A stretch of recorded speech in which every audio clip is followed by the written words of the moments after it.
I think where we are today, I mean, even though the first big frame digital live sound console came out, what, 15 years ago now? You know, maybe even longer. Even though that has happened, we're still very, very new with digital consoles for live sound. I mean, even though we've been doing digital consoles for 15 or 16 years now, most of the manufacturers are just getting to their second generation of consoles. Yamaha has just gotten to their second generation. Digico has recently got to their second generation. Midas is still first generation. Venue is still first generation. So everybody, I think, is still trying to figure it out a little bit and come up with the best possible consoles in terms of sound quality and workflow, right? So I think right now is still very turbulent. There's still a turbulent time in terms of figuring out the best way to do it. Right now the trend is to get smaller and smaller with digital consoles, controlling more and more. But I think we will hit a barrier at some point where the navigation becomes so difficult to access lots of channels with a small surface that people will start to understand the value of a bigger surface for mixing, especially for mixing music. That's my belief. So I think we'll continue to grow. The system sizes I think will get very, very big. We're going to see channel counts and auxiliary counts and output counts grow to very, very big numbers, which is going to put a lot of pressure on the manufacturers to develop very good, clean, efficient user interfaces to be able to control all those inputs and outputs. The companies that do that the best, I think, are going to be the most successful in the industry. And I think Avid is very well positioned to do that. I'm excited about what we have coming out.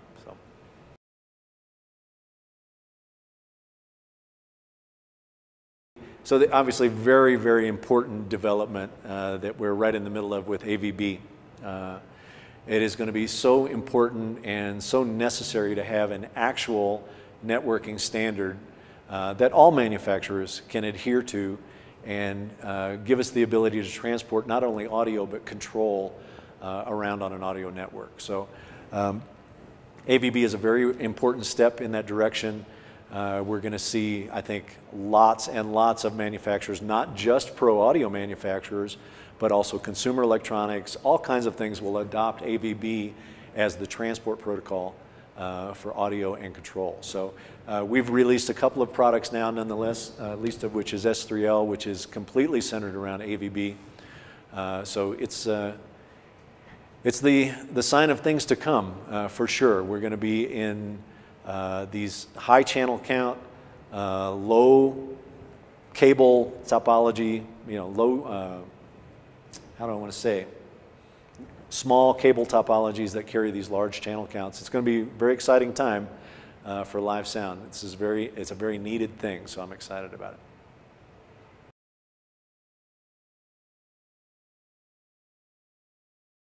Right. Well, we're right on the cusp of a very important change in the development of live sound consoles, and S3L really is the first console to start to offer this kind of control, where we have a control surface that can act as a live sound console when it's in charge of the live sound engine, or it can be in charge of the Pro Tools engine and work as a recording mixer.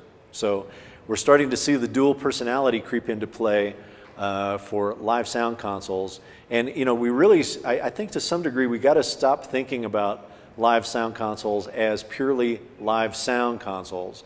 They're going to be live event consoles where it doesn't matter what live sound discipline you're doing, whether it's concert sound or mixing live to air or even post for rebroadcast.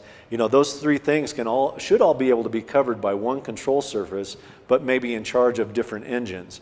So for instance, in S3L, it's going to be the first console that is going to allow us to have a control surface that is in charge of a live sound engine, but at some point we can repurpose it into a control surface that is in charge of a recording engine, a Pro Tools engine, and do post work or after concert work for mixing. So it's the first one that's going to allow us to do that. I think at Avid we will move forward and hopefully lead the way, lead the charge in terms of consoles that can dual purpose like that. It's kind of right in our wheelhouse.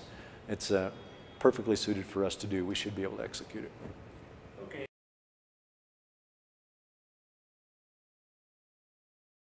as I kind of stated in some of the other answers, it's an exciting time for me at Avid because we still have products in the market that are very, very high in demand. The venue products are still doing outstanding.